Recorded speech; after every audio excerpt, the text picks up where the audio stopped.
Hey guys, welcome back to another episode. This is going to be part 2, get to know me, because I wasn't able to finish my video last time. I think I left that video off speaking about my experience in college and going to a all-girls school. That experience was very much weird to me because I went from being in with all girls to going to a college where there was like loads of guys there. I honestly feel like my college experience shaped me in so many different ways because when I moved into going to college, it was when I kind of became glaringly aware of some of the trauma that I experienced as a child and how it was like mirroring and showing up in my college experience, because obviously with every age and step in your life you're kind of stepping up into a new level of maturity and a new level of understanding more about yourself. I don't have any friends from college because I didn't actually prioritize making friends in college like that, because for one, I wasn't as confident as I was when I was in secondary school. When I got to college, I was very quiet and I kept to myself. For one, I'm an observant person, so I do like to kind of observe my surroundings, especially when it's not familiar. In order for me to kind of take everything in, I have to observe what's going on.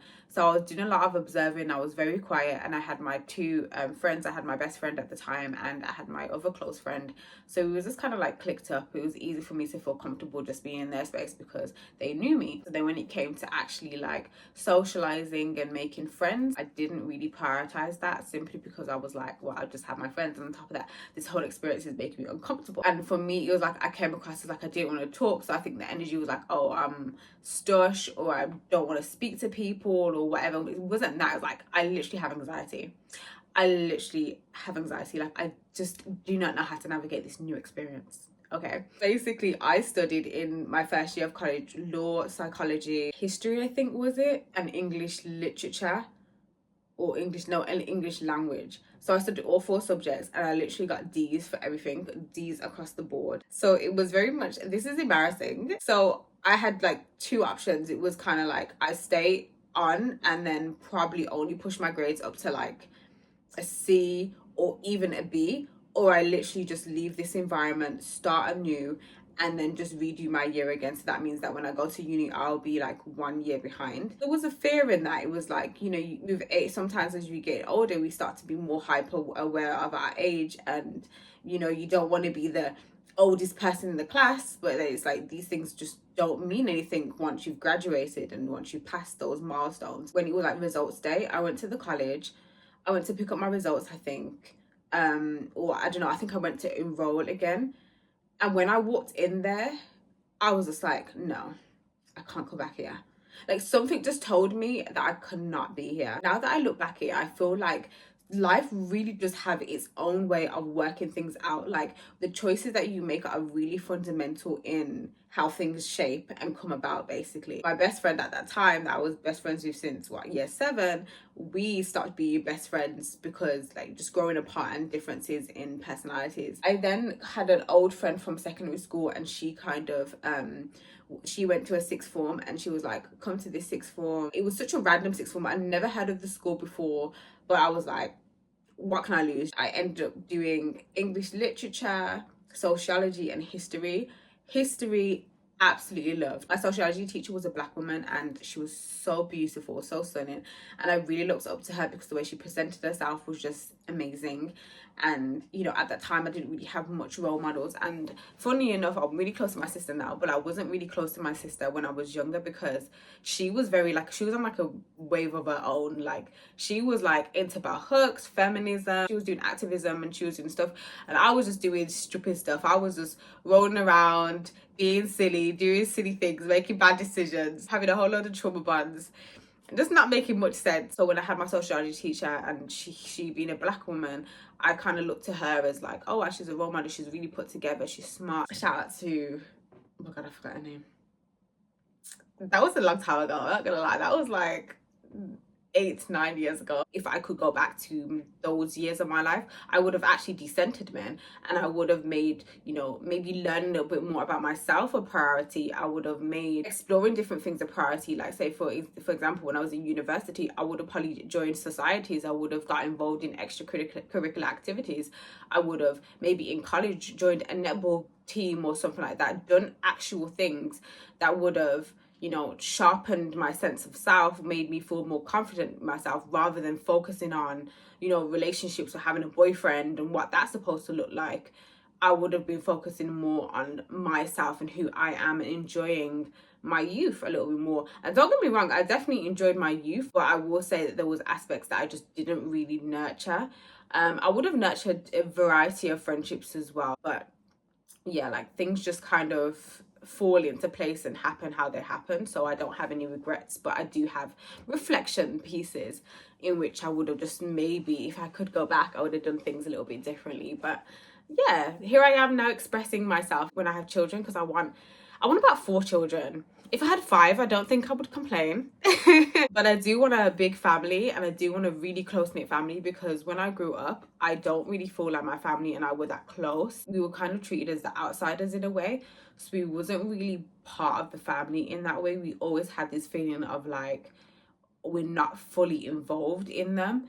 And that kind of made me feel like I wasn't really good enough, especially being the naughty kid. You kind of stand out a lot more than the quiet one, because my sister was more the quiet, shy one when she was younger, and I was the more outspoken, cheeky. People kind of put restrictions and limitations on you, or who they believe you're going to be. And I feel like there was an idea that maybe because of my dad, my mom, and like certain experiences that they had, and having us young as well, because my mom was like 18 when she had my sister, and then 2 years later she had me. My dad was 20. So it's like, these are young people, and back then I guess it was a bit normal to have children young anyway. My wider family had this perception of us. It kind of showed in terms of how they interacted with us and how they kind of treated us as I was growing up, this sense of like rejection and abandonment. When it comes to me having my own family, I never want my children to feel like that. I want them to feel completely involved and invested. I want to be completely involved and invested in my children's life. I want us to have a really healthy family unit in which we are close. And I know that when my sister have kids and we all have kids together, that we're going to create that environment that we didn't have. And that's the beauty of life. It's like you can have really sad and low experiences, or you can have gone through so much like negativity, but you can also turn those negative experiences into something fruitful, into something positive. Yeah, I was just so reckless as a teenager. But there was a time actually where I got handcuffed. I wouldn't say I got arrested, I'll just say I got handcuffed, because when he put those handcuffs on me, I slid them all the way off. I was like, no. I was out with my friend at the time, and then a fight broke out. I was like 19, I think, at the time. As you can imagine, like if you're drinking like a lot or having hard drinks, you're probably not always in your right mind. But anyway, I was drinking a lot that night, and then a fight broke out. The guy then goes into my friend's face, and me being me, I'm like, no, you're not about to do that. So then I go into his face, I'm like, who do you think you are, like talking to a woman like this? And then his cousin, who was a woman, she gets involved. I was like, oh god. And bear in mind, I can't fight like that. I have never really gotten into a fight to know if I can fight. All I remember is getting dragged into the car and then getting stopped by the police shortly afterwards as we were driving. There was a knife in the car, and then the knife had to get thrown out of the car. I was panicked because I was like, oh my god. I swear there's that thing in law, I should know this because I did law, but whatever. There's a thing in law, it's like something enterprise. Like if someone has if one person has a weapon or one person's done something, then everyone who's involved or in that same vehicle will also get the same sentence. I've got college the next day, and I have dreams and hopes and aspirations. So then the police pulled us out the car. I'm just being backed against the wall and being handcuffed. I went into full-blown panic mode because this has never happened to me before.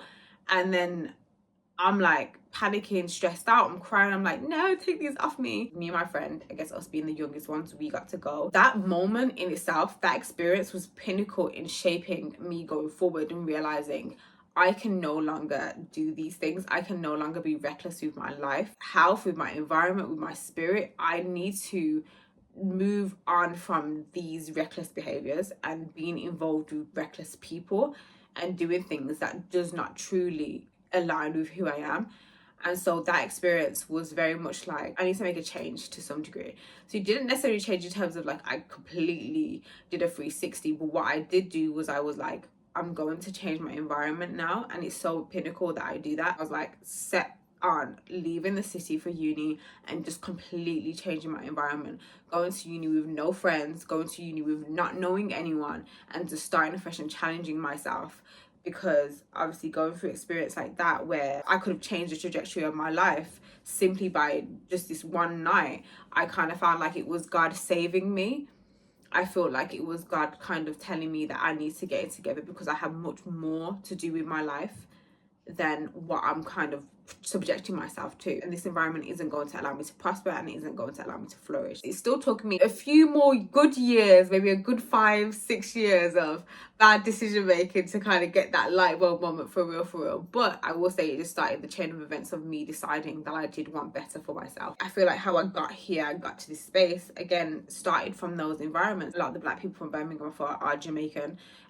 It's a very Caribbean city, but it's interesting because within my household and where I grew up, like especially my dad, I grew up with a dad who was very pro-black, and so my dad was always kind of put this like notion into our mind that we are Jamaican, we're Caribbean, of course, that's where our family are from, but we are African. Like those are the first people, that's where we come from, that's our, just in our DNA, that's our ancestral background. We are African, so I always had this sense of like open-mindedness and pro-blackness towards an affinity towards different types of black people and different types of cultures, because I had those values installed into me at a young age. And that level of like whitewashing that a lot of black people do experience as well, I never really experienced that in my household because my dad was very much set on reminding us of our blackness all the time. That was the most beautiful thing about going to university, because I was able to kind of get outside of my own box that Birmingham had put me in a way, and explore and experience different things and be around different people. In uni is when I started my first blog, so I started writing. It just started the chain of events in terms of me using the ability to write to kind of communicate with the world and share my experiences and relate to others and maybe help others in the process. This is going to be very random, but I love Marvel, by the way. I love Marvel so much. I feel like Marvel's changed though. Marvel's definitely changed. Like when they changed Marvel to be a bit more like, what's that thing, that time thing, going back in time and all this other stuff, the multiverse, that's when I didn't enjoy it as much. X-Men, my absolute fave. I know it's not Marvel, it's DC. I think it's DC, yeah. I should know this, don't judge me. Wolverine, my absolute fave. Love him so much. He is my favorite character. Like, who's better than Wolverine? And I would debate with you. X-Men was like real gifts. Like these people are like gifted with something and they're like very special. Whereas like, no shade, but like Iron Man and Captain America, I wouldn't say they have a gift. I'd say that they were kind of constructed. X-Men, these people naturally have these strengths and these special gifts and talents.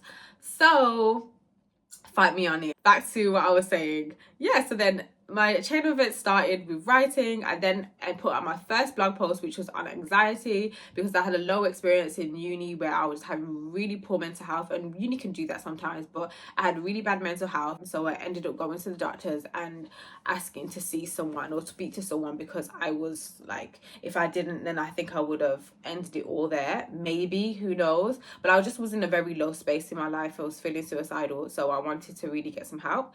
So I went to the doctors, went to see a CBT therapist for a few sessions, and then it was cut short because of funding. But that's a whole different conversation, because NHS funding for mental health is poor. But anyway, it was cut short, but the amount of sessions that I was able to do or squeeze in during that time was enough to kind of put me back on a very like healthy mindset and feeling a little bit better about myself. So there was that. So then I ended up writing a blog on my experience, and then sharing my experience with mental health and anxiety out to people that I knew, like on my social media. And then from there, I got a lot of feedback, and I just basically never stopped writing after that. I'd write like blog posts consistently once a month, and then kept on doing that throughout my uni life. I still do it now from time to time, but obviously my creative outlet has been placed in different things. But writing will always be my foundation, and it's basically where I started. So this is why I always encourage people to write and never stop writing. And Black women, we need to write more anyways. We need to have something, create things into the world that our kids can see, our kids can see, and our kids can see. You know, like we're leaving a legacy, we're leaving something. So it's like, I see this stuff as my legacy. Like if I write things down, if I'm continuously writing, then when I've passed on, hopefully at a very old age, my children has something, a piece of me that they can keep and continuously look back on and pass down to their children and grandchildren. So it's about creating legacies, about creating things into the world that is going to live on even after you're gone. I'm actually juggling my 9 to 5 at this moment. I'm supposed to be working, but I'm doing content right now. I'm gonna go back and do that because I've been doing content all morning. Thank you for watching this video. I hope you enjoyed getting to know me a little bit more, and I will see you in my next episode.